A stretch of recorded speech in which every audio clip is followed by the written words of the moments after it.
সালাতে দোয়া কবুল হয়। সালাতে দোয়া কবুলের তিন জায়গা। একটা হচ্ছে তাকবীরে তাহরিমার পরে আমরা সানা পড়ি না, আমরা তো একটা পড়ি, আল্লাহর হাবিব সুন্নাহ এবং নফল নামাজে আরো পড়তেন সানা, ওই দোয়া কবুল হয়। দুই নম্বর জায়গা সালাতে সেজদায় পড়ে দোয়া করলে কবুল হয়। আকরাবু মা ইয়াকুনুল আবদু মির রাব্বিহি ওয়া হুয়া সাজিদ ফাকসিরু ফীহি দুআ।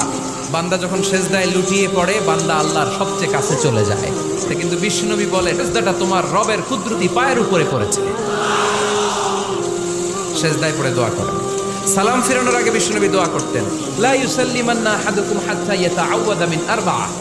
আল্লাহর হাবিব বললেন, চার জিনিস থেকে পানাহ না আছে আমার কোন উম্মত যেন সালাম না ফিরায়। তারা যেন পড়ে, আল্লাহুম্মা ইন্নী আউযু বিকা মিন আযাবিল কবর, আউযু বিকা মিন আযাবি জাহান্নাম, আউযু বিকা মিন ফিতনাতিল মাহইয়া ওয়াল মামাত, আউযু বিকা মিন ফিতনাতিল মাসিহিদ দাজ্জাল। আল্লাহ কবরের আযাব থেকে বাঁচাও, আল্লাহ জাহান্নামের আগুন থেকে বাঁচাও, আল্লাহ জীবন